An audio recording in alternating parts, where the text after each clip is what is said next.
Hello, everyone, and welcome to the Sharmin and Bijan Mossavar-Rahmani Center for Iran and Persian Gulf Studies at Princeton University. My name is Sheda Dayani, and I am a postdoctoral research associate here at the center. My sincere thanks to our organizer, Becky Parnian, and our tech support person, Pete Nowak, who have been tirelessly working on our events. Today, I have the pleasure of introducing our guest speaker, Professor Aria Fani, who is going to speak about the formation of Adabiyat as a modern literary discourse. Aria Fani is Assistant Professor of Persian and Iranian Studies at the University of Washington in Seattle. His forthcoming book is under contract with the University of Texas Press and is titled Spaces Between Nations, Afghans, Iranians, and Literary Nationalism. He teaches a variety of courses, including Persian literature, Islamic mystical literature, Near Eastern civilizations and thought, and politics and poetics of translation.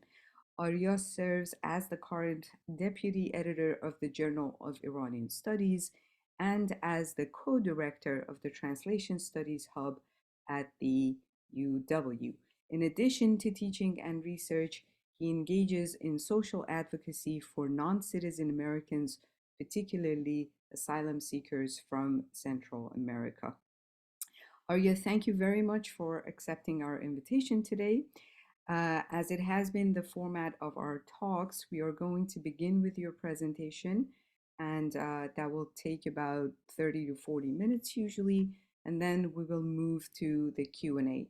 The audience can type their questions in the Q&A chat box. I will then read them out loud, and you can choose to engage with them as you wish. Please join me in welcoming Professor Aria Fani. The virtual floor is yours. Thank you so much, Dr. Dayani, for your introduction. This morning, I was reflecting on our long friendship before this talk, and I realized that you were one of the very first people in the field that I met in 2010, 12 years ago, and how much I have appreciated your thoughtful presence and friendship in my life for the more than the decade that I've known you. And thank you for inviting me to the Mossavar-Rahmani Center for Iran and Persian Gulf Studies. And I'm really excited for the talk, and also really happy to see so many familiar faces in the audience. Allow me to get my bearings right. Okay. Here we go.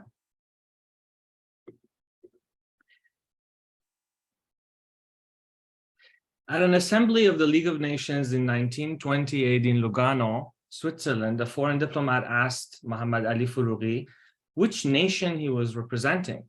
Foroughi proudly replied, Iran, but the name registered no reaction. He resorted to the then more internationally recognized name Persia, but that didn't ring any bells either. A few minutes later, the foreign diplomat said, might you be from the land where Sadi comes from? The poet who has said all Adam's children are the limbs of one body? Foroughi nodded in affirmation. Nonetheless, this unsettling encounter had left him quite frustrated.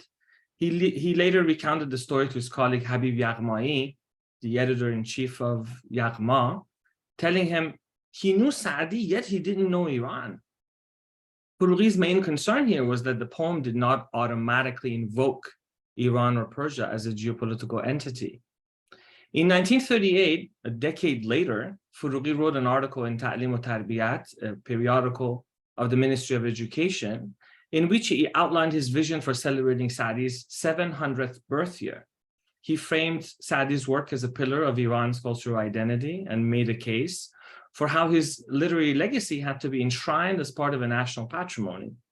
Foroughi's vision included building a mausoleum in Sadi's birthplace, Shiraz, erecting smaller monuments for the poet in other cities across the country, printing his work in various formats and for different audiences, producing a well-researched biography of the poet and establishing a library in his name in Tehran that would house translations and adaptations of his work in different languages.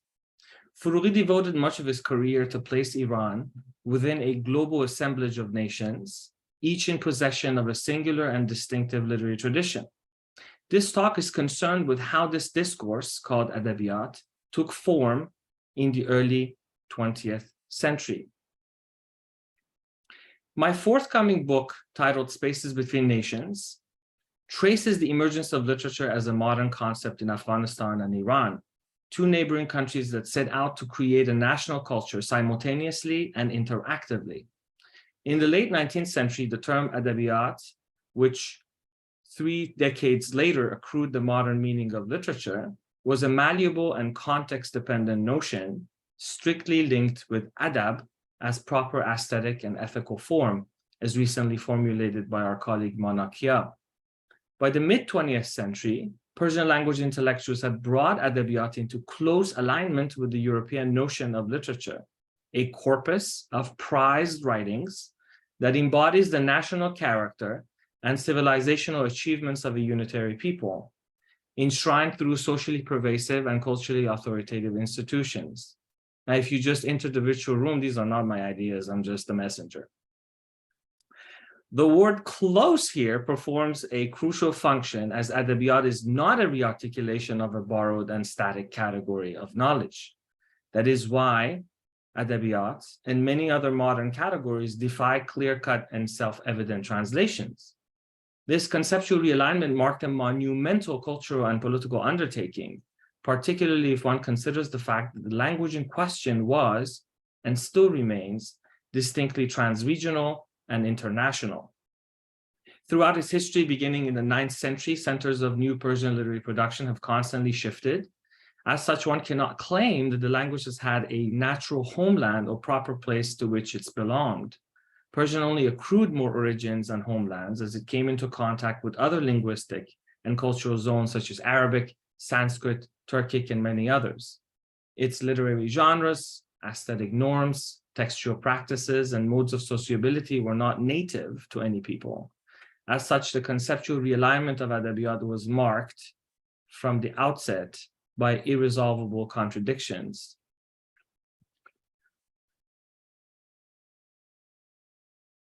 This is because the nationalizing project of the early 20th century was shaped by the ethos of Romantic nationalism, the notion that each nation is in possession of a singular language, race, and religion.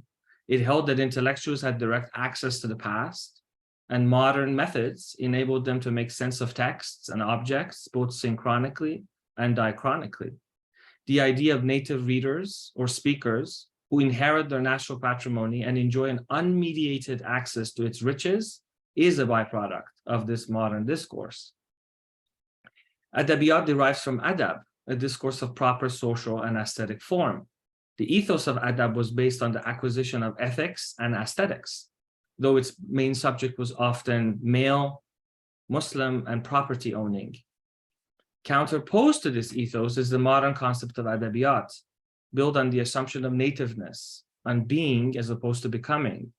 If adab was the proper form of aesthetics and ethics through which mobile and cosmopolitan cultural actors came to shape and inhabit a certain world, then adabiyat constituted a textual body of nationally enshrined literary works designed to produce the binary of self-other. One can either be Turkic or Persian, but not both. In pre-modernity, Persian language intellectuals worked within a tradition where all writings were considered, using perhaps an anachronistic term, literary, in that every form of knowledge possessed aesthetic qualities in its composition. Adab enabled urban cultural actors to operate within a large cosmopolis as munshis, imperial secretaries, scholars, and poets. The historical transition from the multilingual cosmopolis to the ethno-racially based nation state as a modern unit of political sovereignty and cultural singularity required the radical reconfiguration of adab into literature. The formation of literature as a conceptual category led to the rise of irreconcilable tensions between mobility-based affiliation, to ethno-nationally based subjectivity, and between adab as aesthetic and ethical form, and literature as a bounded category of aesthetically valued texts. In pre-modern periods, adabiyat was a plural designation for adab-based sciences such as rhetoric and prosody.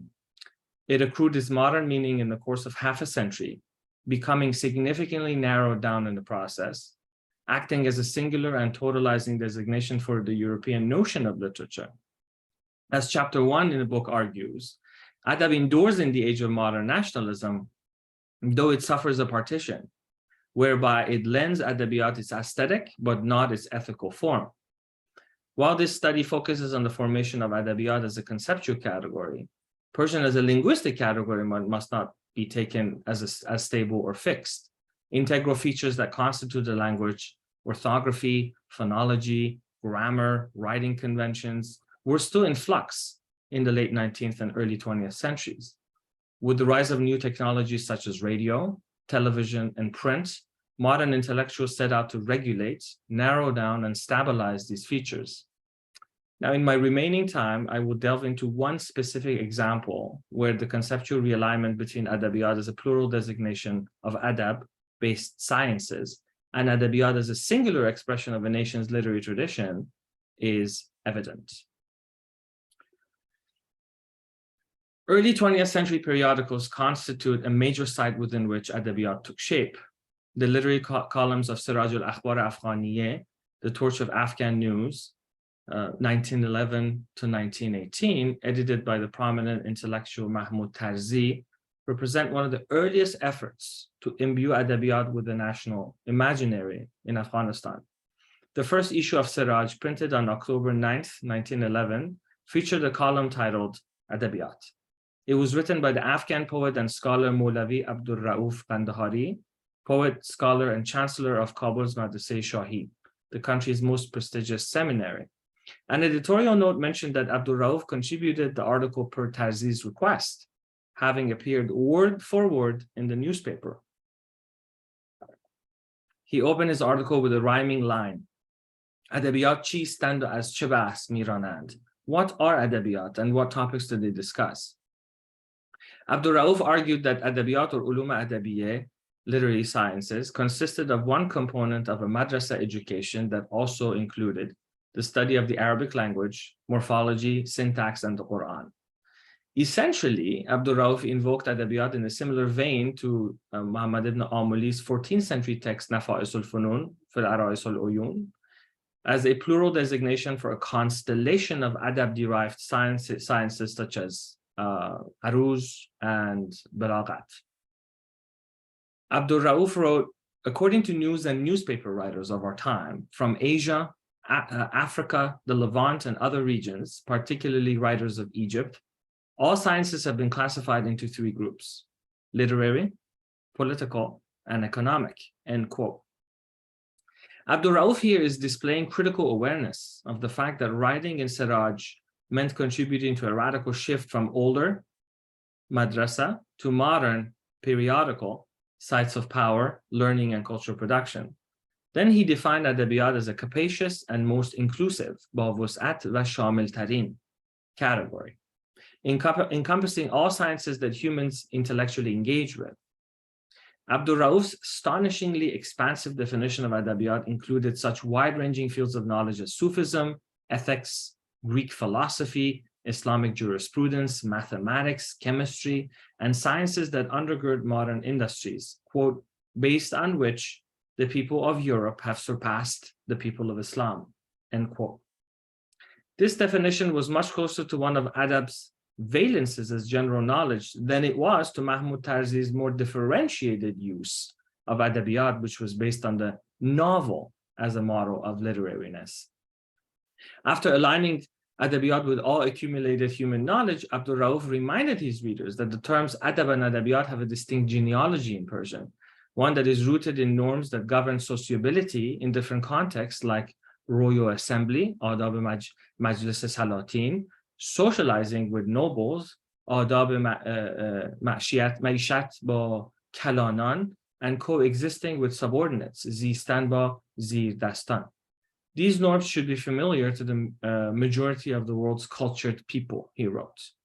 Then, Abdur Rauf quoted a number of Persian poems by Hafiz, Bidil, and Rumi to highlight different valences of adab. There's several inferences that can be made here.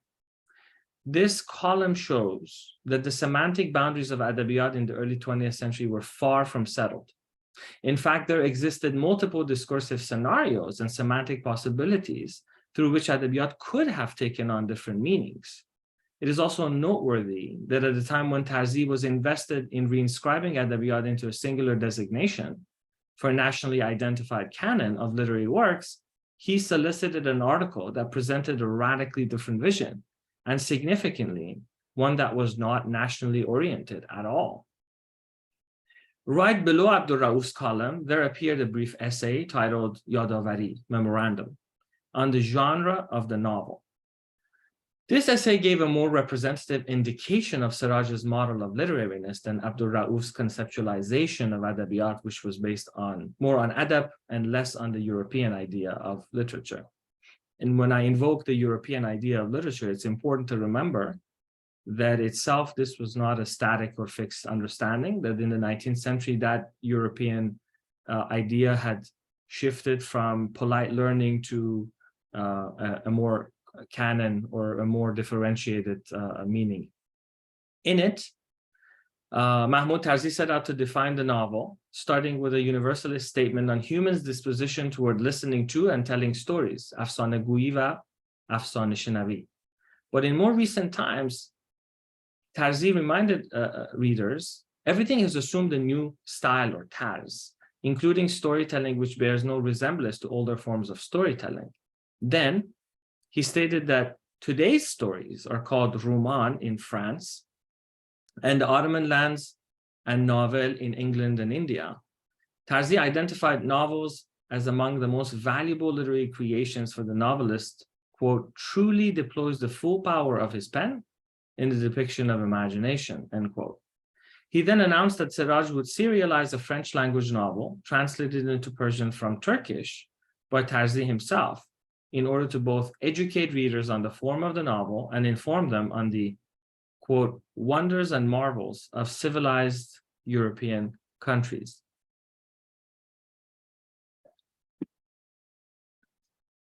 While Tarzi outlined a model of literariness, primarily based on the novel as the latest iteration of storytelling, that assumed universal applicability and utility, Abdur Rauf's idea of adabiyat remained closely tied to adab as proper form of self-conduct and knowledge production. Abdur Rauf, unlike Tarzi, does not separate ethics and aesthetics. Both operate within the discourse of adab. It's important not to treat adabiyat as a pre-constituted literary discourse in the wake of colonial modernity. I have sought not only to show conceptual alignment where it exists, in the case of Tarzi, but also to highlight misalignments in the case of Abdur Rauf, an equally integral part of literary nationalism as a historical process. Now, doing so requires close attention to historical context. Adabiyat was invented through a process of engaging with and reconfiguring pre-modern discourses, and this a reconfiguration that seeks to erase itself at times. Analyzing adabiyat's enduring ties to adab exposes such erasures and makes us more cognizant of presentist meanings and assumptions that we impose and enact on texts like Abdur Rauf's. All of that to say that adabiyat was not already literary at the advent of modernity. It took time and it took on different forms and shapes, some of which were aligned with its 21st century meaning, and some of which, as Abdur Rauf shows, were not. Tarzi and Abdur Rauf both adhere to the universality of literature. This universality, as Michael Allen has also shown, lies at the very core of world literature as a conceptual category, reified in a capitalist and post-colonial world of emerging and intersecting nationalisms. What makes analyzing this historical period particularly illuminating, if not also fascinating, is the fact that madrasa-based polymaths like Abdur Rauf found themselves in a new social and political position that required disaggregating the Persianate cosmopolis and its adab to build in its place an internationalist world based on the ethos of adabiyat. This monumental undertaking could not have been done without leaving in its wake irresolvable tensions, contradictions, ambiguities, not to mention ambivalence. Finally, let us return to Sadi's poem, which remotely invoked Iran in the mind of that unnamed diplomat in Furughi's story. Today, a carpet adorned with all Adam's children hangs on a wall at the United Nations headquarters in New York City, a gift from the nation-state of Iran. Below it, there is a plaque of the poem in Edward Eastwick's English translation, marking the UN Year of Dialogue Among Civilizations in 2001, championed by Iran's former president, Khatami. These are the oft-quoted lines in Wheeler Thaxton's English translation. The members of the human race are limbs one to another, for at creation they were of one essence. When one limb is pained by fate, the others cannot rest. You who are unsympathetic to the troubles of others, it is not fitting to call you human. For most contemporary readers, the poem speaks to equal rights among different races, nations, or social classes. The humanistic empathy expressed in it embodies the universalism that Adabiyat qua literature went on to co-opt in the course of the 20th century. The poem represents the philosophy of universalism that places the national and transnational, the local and global in the same conceptual system. However, before the rise of Romantic nationalism, Sadi's oeuvre embodied a radically different world, that of adab. The study, teaching, and adaptations of his prose and poetry were oriented toward the creation of ethically centered, polished, urbane readers and civic actors poised to participate in a large multi-regional, culturally diverse, and multi-confessional cosmopolis. The poem appears in the 10th exemplum or hikayat of Gulistan's first chapter, which deals with the conduct of kings. In this exemplum, an unnamed Arab king asks Sadi to keep him in his thoughts as he fears a powerful enemy. Sadi, who in the story is contemplating at the tomb of John the Baptist in Damascus, reminds the king that in order to be protected from powerful enemies, Dushman Sab, he should rule his weakest subjects, Rayat Zaif, with mercy or Rahmat. Two poems appear at the end of the exemplum to substantiate Sadi's point. One of them is All Adam's Children. And here I'm drawing on my dialogue with my friend and colleague Domenico Ingenito, and I'm grateful for his insights. As such, the poem did not concern equal rights among different classes of people. Rather, it conveyed the idea that all social groups have a role to play within a kingdom, and that the Sultan relies on the well-being of all as much as they rely on his well-being. In the pre-modern context, the poem would have invoked the cooperative efforts needed for a sultanate to work harmoniously and effectively. In the 20th century, the poem was read in a way to accord with universalist sensibilities under a radically new interpretive regime. To borrow Shu Mei-shi's terminology, the poem became an object of recognition, reified as Iran's national patrimony, the national nestled neatly within the global. In the course of the 20th century, Sadi's work was incorporated into a new world, one centered on the education of native subjects who would take pride in their national individuality as embodied by its singular textual tradition. For instance, in the 1950s, a mausoleum in northeastern Shiraz was built over Sadi's resting place. Modeled on pre-existing shrine culture in Iran, Sadi's mausoleum functions as a site of national identity and memory, as demonstrated by Talon Grigor's scholarship. The journal Armaghan represents one of the earliest framings of Sadi's All Adam's Children as an expression of universal humanism. In his essay, Dastgirdi, Surveyed Persian Poems, he found to be uniquely delightful and rhetorically moving.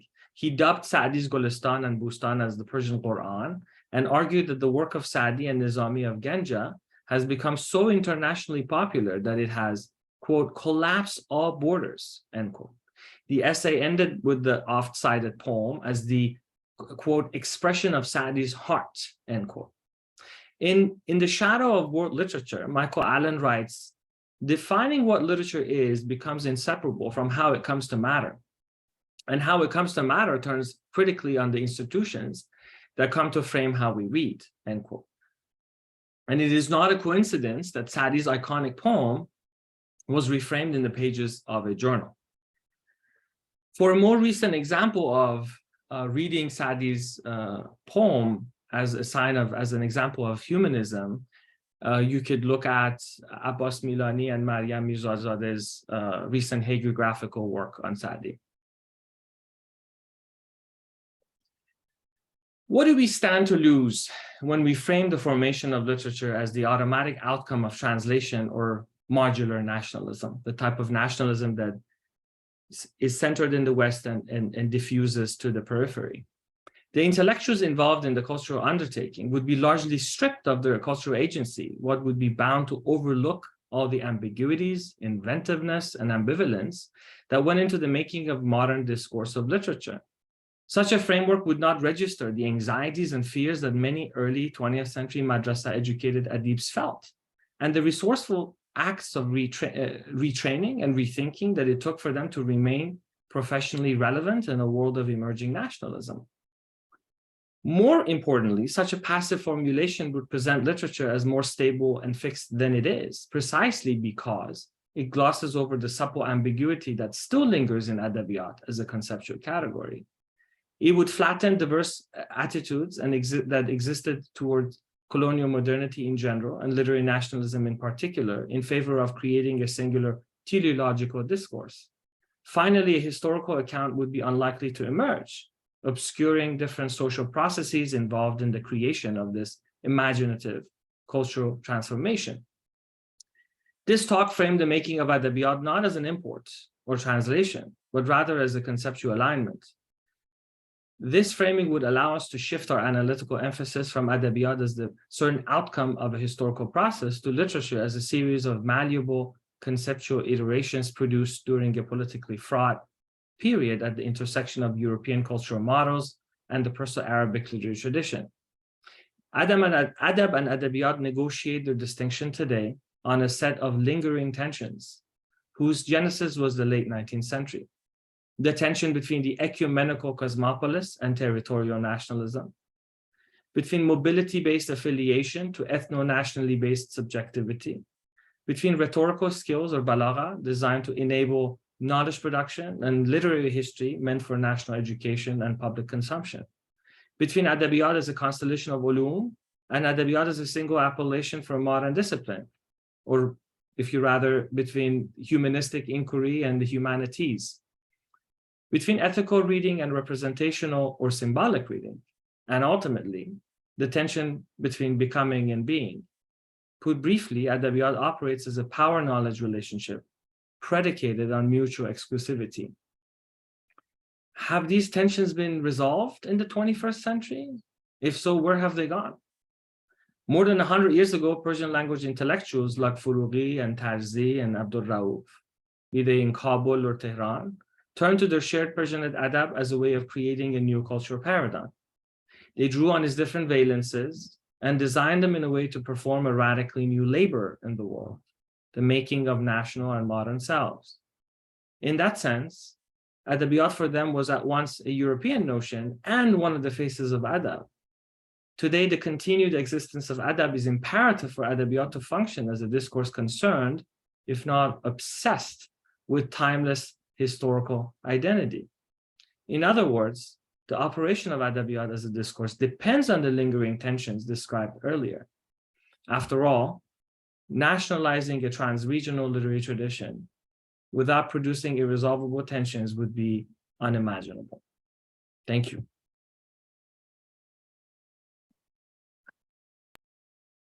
Thank you very much, Aria.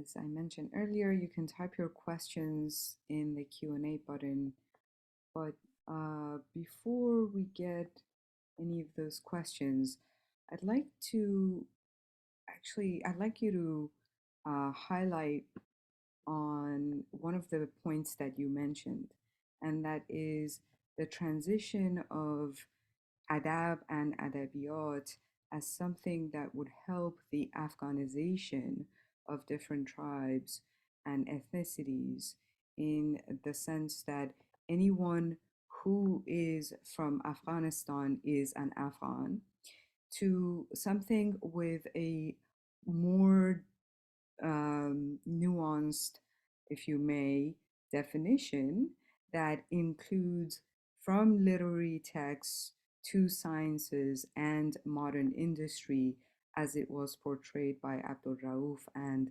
Tarzi, and goes even beyond that and includes even the universality of literature. So it doesn't stay as local. How do you think this transition happened, if at all it was a transition? Thank you for that wonderful question. When Abdul Rauf was writing in Siraj, the term Afghan or Afghan or Afghan, different pronunciations that function differently, still only referred to Pashtun peoples, and it had not come to mean um, all residents of Afghanistan, as you saw in one of the slides in one of the history books, that we're all from Afghanistan and anybody who resides in it is Afghan. This major semantic shift happened in 1923 in the first iteration of the Afghan constitution. And there's a fabulous book about it called Afghanistan Rising. And depending on whom you ask, that project was a failure or to some degree successful. I think that one of the points that really needs to be emphasized here is that this project, this early 20th century project, was really an elite undertaking that concerned people who were literate, people who had access to power. And here I mean the print culture, because it was extremely difficult and expensive to print. And in Afghanistan, the government had greater monopoly and control over the means of publication and printing than in Iran, and far more than in India or Ottoman lands. And this project wouldn't have succeeded had it not been for the Mosaheban's political appetite to create a nation state through primarily national education, then in the 1960s through technologies of radio that basically created an imagined community centered on a shared Afghan identity.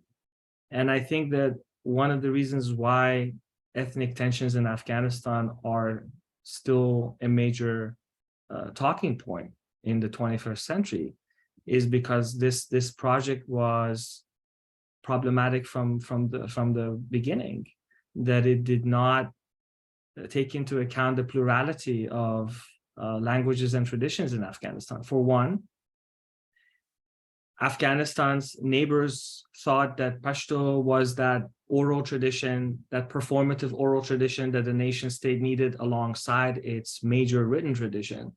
All those countries had one major language, right? In the case of, Iran, that's obviously Persian, Turkish in the case of Turkey, Urdu in the case of Pakistan. But in Afghanistan, certain segments of the Pashtun elite just refused to assign that role to Pashto. The Pashto is not going to perform that oral tradition for you, that it's going to have the same status as Persian. And the way they implemented that project was deeply alienating, not just to Persian and Uzbek speakers in Afghanistan, but to many Pashtuns themselves. And you could see the linguistic tensions still present in Afghanistan. And those tensions exist in Iran too. We would fool ourselves to think that all Iranians have completely accepted Persian as an official language. It just plays out very differently. And this is something I try to unpack a little bit more in the introduction. Thanks very much. If there is time at the end, I might return to the differences between how the dichotomies work in Iran versus Afghanistan. But let's move on to a question from Turaj Tayyebi. Recently listening to Ostad Shafi Katkani on the worthy mission of creating joy and hope in the society, even if it is a single word, then I listened to the quote, one voice speech, unquote, by President Obama. Combining the two, If even one, you and I can find a single word that can move another, move a room, and move a town, and subsequently move a nation and the world, what would that word be within today's Iranian territory? What would it be within Afghanistan borders? What would it be to the Iranian, Afghani, and other Persian speaking and immigrants away? Also, is there anything left of Tajikistan on this after their collision with the Russian language?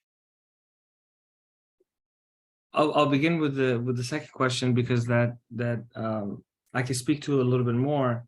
I think that there is a tendency among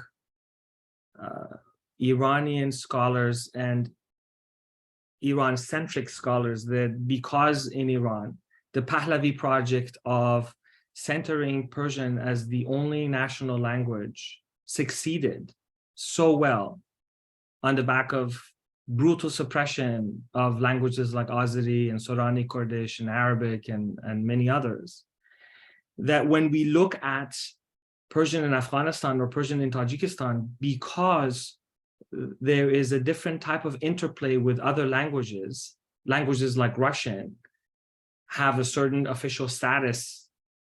And in the case of Afghanistan, Pashto, we see that as a way of complicating Persian's legacy in those countries. I don't think it complicates it.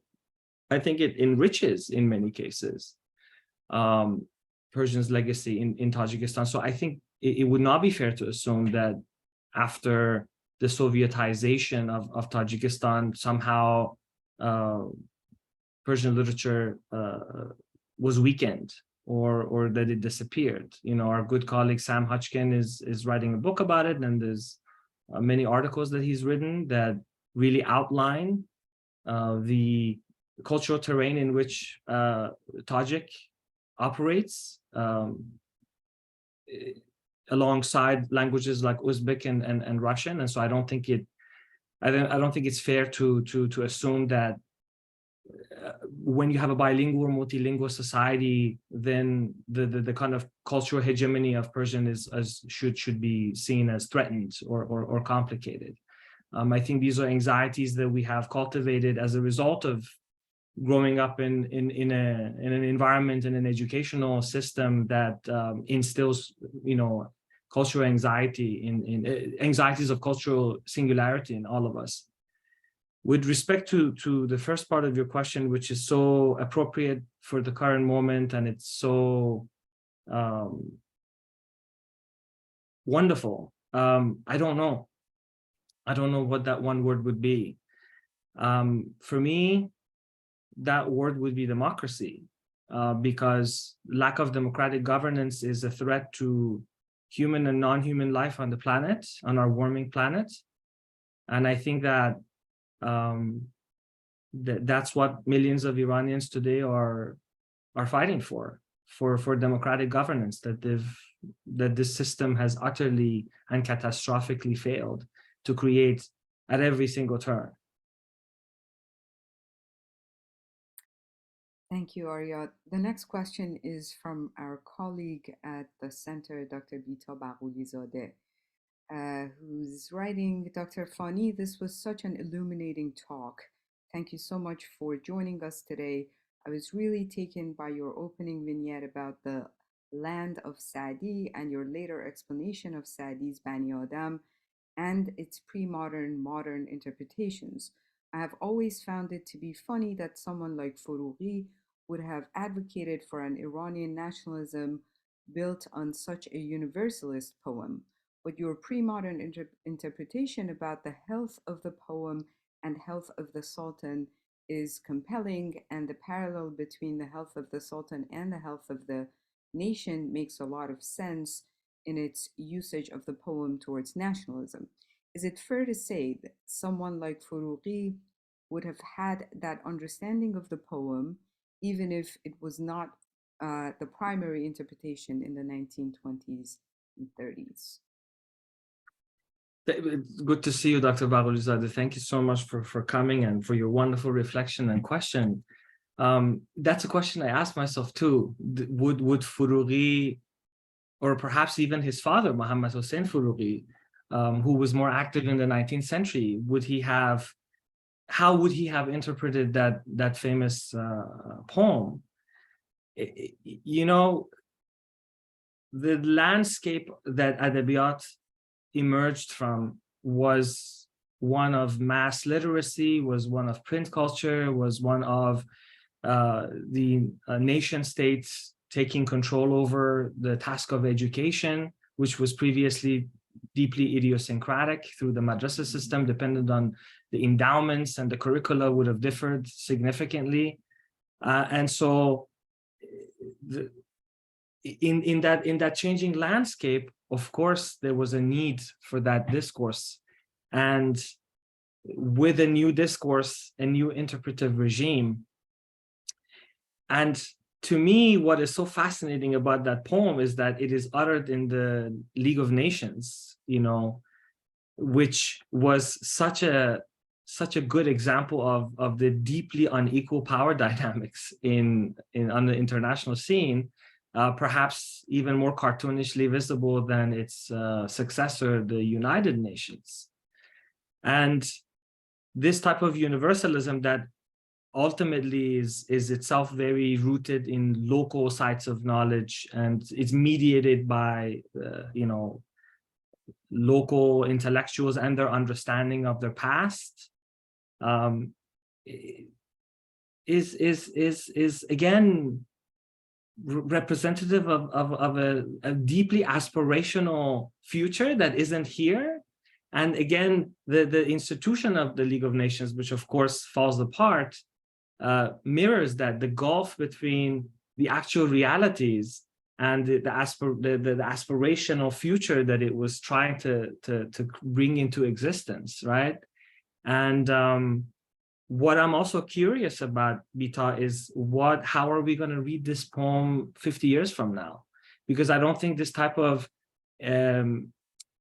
universal humanism rings rather hollow and empty for us when we're watching so many violations of human rights, and we see institutions like the United Nations basically completely unable to enact a type of change because of this lack of democratic governance and equal power dynamics, prevented from being a meaningful, enacting meaningful intervention in the international scene. I'm sorry for that very word salad of answers, but I hope that there was a meaningful nugget in there. It made a lot of sense to me. And just one side note by Bita, who's making the correction about health of society and health of Sultan. I believe that was understood, as opposed to health of the poem, I believe, and health of Sultan. Yeah. Okay, great. Now, the next question is also from our colleague at the center, Dr. Sharagin Janabzadeh. He's asking, from what I understood, adab had a hierarchical meaning originally. It referred to proper conduct in one's relation with members of the same class or those of higher or lower classes. Did a shift happen at some point, maybe during the Constitutional Revolution, in which Adabiyat became conceived of as an equalizer of society, in raising the morality and education of the lower classes, and thus eventually erasing hierarchies? It may have been thought of that way, though I have never come across any sort of language of any of the scholars and intellectuals whose work I have read that there was any sort of egalitarian impulse, there was any sort of democratizing impulse. I think the creation of Adabiyat was seen as a moralistic undertaking, definitely. The dissertation that Isa Sadiq wrote and defended at, I believe, Columbia University, who then went on to play a major role in the formation of modern education in Pahlavi Iran, is a good example of that. He actually draws on Sadi and his kind of moralistic tradition to make a case for the modernization of education. And of course, in their mind, that's nationalization of education. But you could make the argument that those power structures very much persisted within Adabiyat too, right? Because let's be very clear that the normative subject of national education in Pahlavi Iran was male. When they were talking about the national subject, they're talking about educating boys. And so I don't think it ended up equalizing and collapsing those class boundaries. Now, with respect to adab itself being hierarchical, of course, as I mentioned, the normative subject was mostly Muslim male property only, though not all the time, most of the time. I don't know exactly how that hierarchy worked. I think there's a good body of scholarship on adab. I think our colleague Manakia is working on her second book, which deals specifically with the Persian adab. But I'll have to think a little bit more about how adab itself changed in the constitutional era. I think a good place to start would be looking at the works of people like Muhammad Hossein Furughi, and Alexander Jabari has written insightfully about that in his recent article on the Iranian Afghan translations of Shibli Nomani's Sher al-Ajam. Great. The next question is from Professor Setrag Manukian. Thank you for your talk. Do you think that the passage from adab to adabiyat also involved the relocation of ethics into a domain of national ethics, or was ethics expelled from the notion of adabiyat, which became the site of the aesthetic disconnected from ethics? Your Sadi example seems to suggest that humanism does contain a strong ethical imperative, albeit a secular one. This seems to suggest that adabiyat operates in relation to a denied but somehow still present adab. 100%. No, I completely agree. I think that partition again goes back to the mutual exclusivity that Adabiyat was built on, right? That you can either, again, have a discourse that is centered on ethics or on aesthetics. That one can only be, Turkic, or one can be Persian. One can only be Afghan, or one can be Iranian. I think that binary thinking is very much baked into adab. You come across these new categories in textbooks from the early 20th century, categories like adabiyat akhlaqi, ethical literature. I think a category that persists to this day. And that suggests that they see it as separate, that they envision a corpus that specifically deals with ethics. But again, I see a lot of supple ambiguity in all of this work. I think the way the term adabiyat is used today also suggests that its meaning isn't quite fully settled.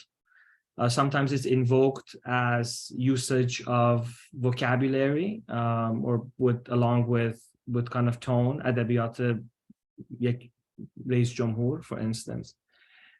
Sometimes I've seen it colloquially used to mean adab, though these examples are kind of more the exception than not the norm. But all of that to say, the secular trend as well, the secular impulse as well is there, though I just don't think that means religion retreats from the discipline of literature, right, in institutions of higher learning. But there is at least there's this new tension that kind of runs through these discourses that were not there before. I think if you asked Furughi's father about that type of humanism, that question would have struck him as quite strange. Again, I'm trying to think through, along with you, about the implications of what that partition of aesthetics from ethics does. But yeah, that's what comes to mind now. Okay, we have a question from Marta Smitcheva. Thank you so much for this profound and illuminating lecture. I was wondering whether Mahmoud Tarzi expected the type of article he would get from Abdul Rauf when he solicited it. This goes well with your current responsibilities at the journal. So, That's funny. you can answer. Well, to answer your question, no, you never know what to expect when you solicit an article from anybody. So I sympathize with Mahmoud Tarzi. Marta, it's wonderful to get your question, and thank you so much for being here. I think that Mahmoud Tarzi turned to Abdul Rauf in order to get cultural capital from him, more so than I think he was concerned more with having his backing as this very distinguished scholar, well known in Afghanistan, whereas Mahmoud Tarzi had just come back to the country as an exile, right? Brought back as part of many other Afghans who had been allowed back from Ottoman lands.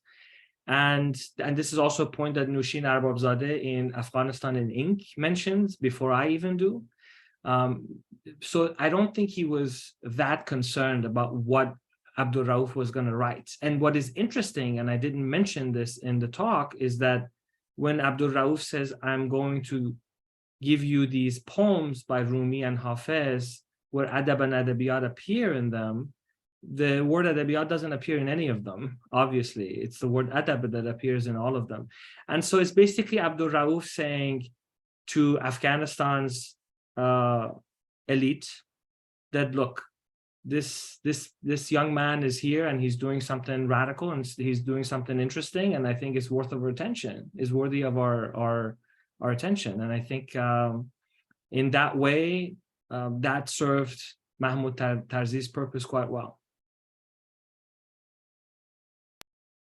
Okay, the next question, Ali Hedayati is asking, thank you so much for your presentation. In the past, because of the coherent concept of literature and poetry, Iranian and Afghan writers and poets had a lot in common.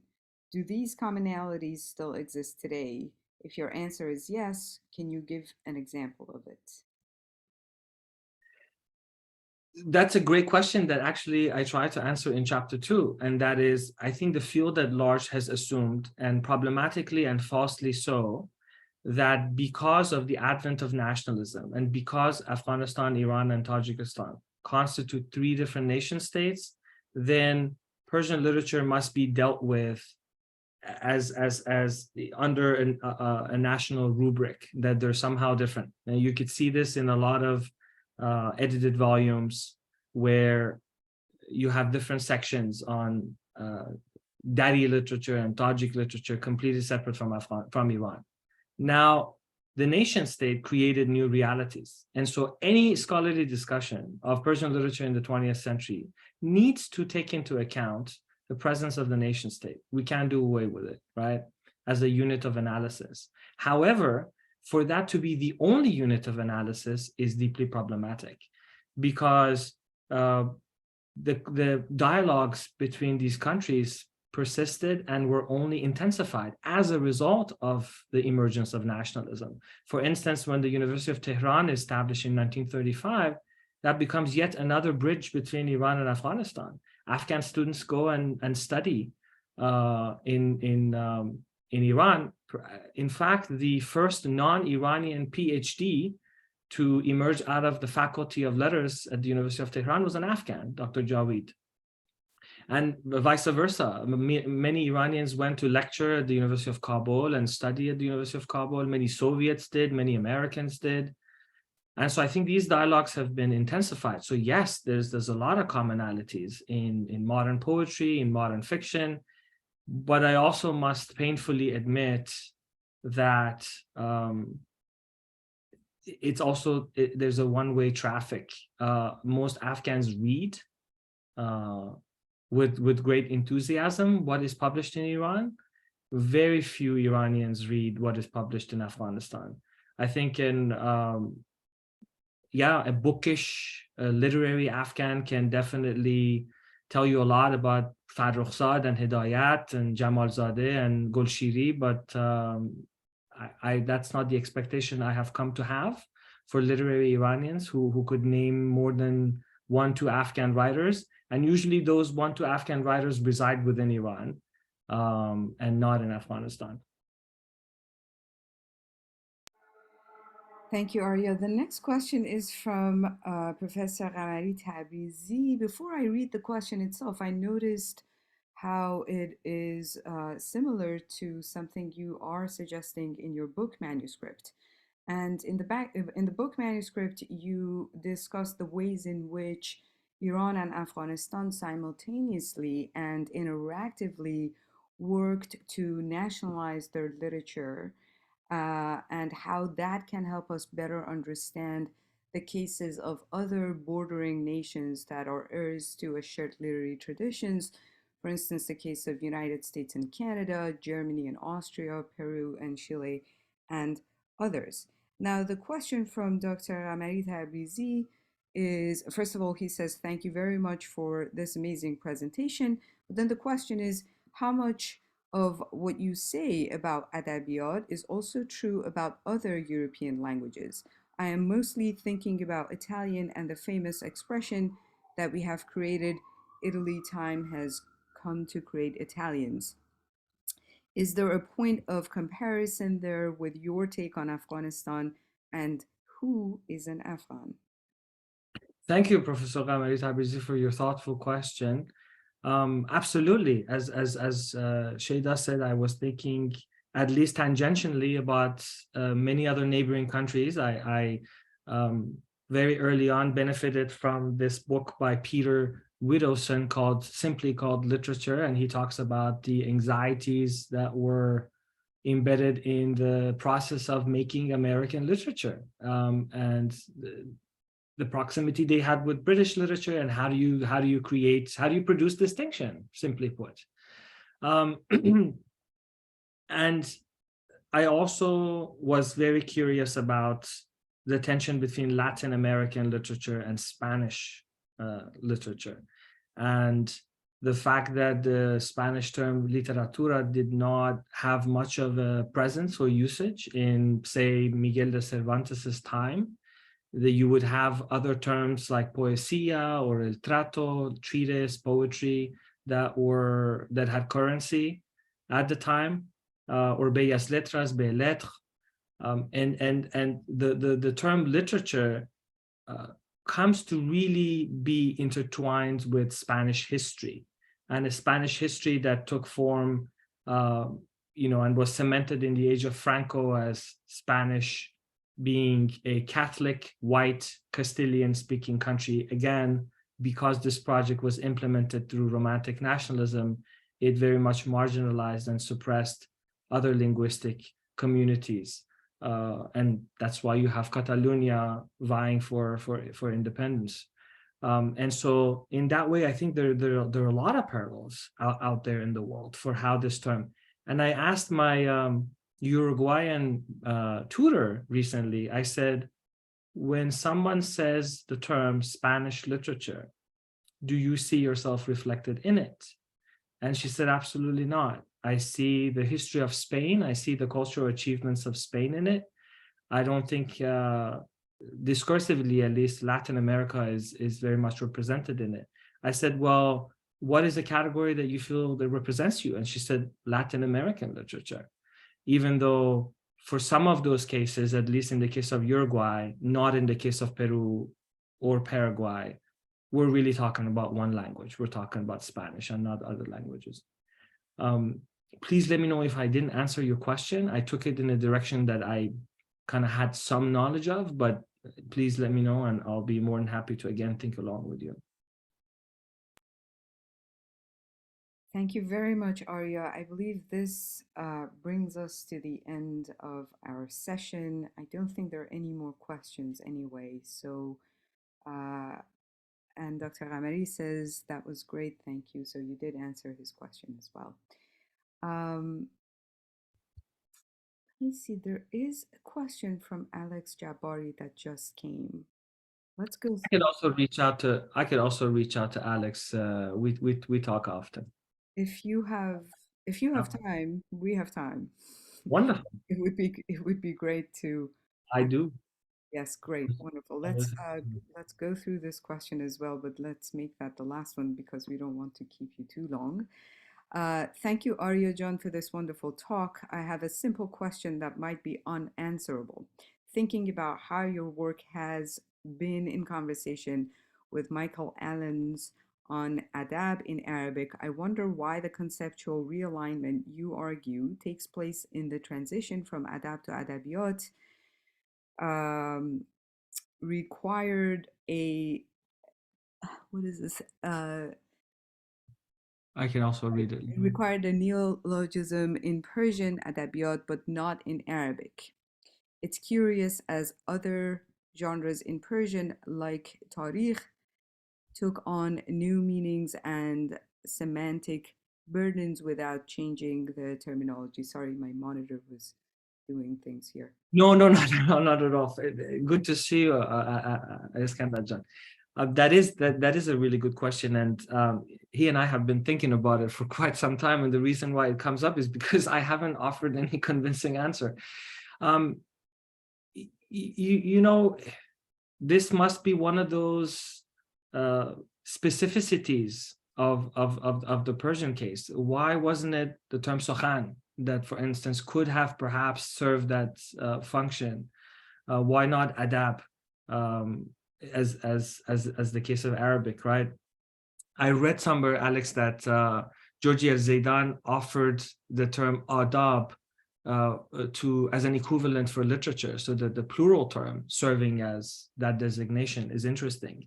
And obviously that didn't happen. But in the Persian case, perhaps because the pluralizer at turned it into a category that was in their mind, at least in the mind of people like Furughi and Tarzi, befitting of an institution. You have that obviously pluralizer in other categories, Ghazaliyat, and many others. And I think that's what made it so attractive for them. You know, when I started doing research for this book, the common wisdom in the field was that adabiyat came to Persian through Ottoman Turkish, and that the Ottomans had offered adabiyat as an equivalent for the French term littérature. And you know, very soon I discovered that that was not the case. And luckily, I was in conversation with a lot of people, including you, Amr Mufti, Michael Allen, recently Mariam Wasif Khan in Urdu, who are all making similar points from different angles. But if I have to look at why specifically, because they don't, that part of it I think is a bit taken for granted. They don't say why specifically this term. And I think part of that is because they're not translating. I think if this was merely a task of translation, they would have had to offer some commentary on why this term specifically for them comes to represent the European notion of literature. But I have to think more about it. We may want to think along the lines of what is neologism itself. The concept might have existed, but the term wasn't coined. One way to look at this. Thank you very much again, Arya. Thank you everyone for joining us. Please stay tuned for the talks and events of the spring semester. This does conclude our events for fall 2022. On that, I wish you all a very nice and relaxing break. Thank you. Thank you so much, Elajan.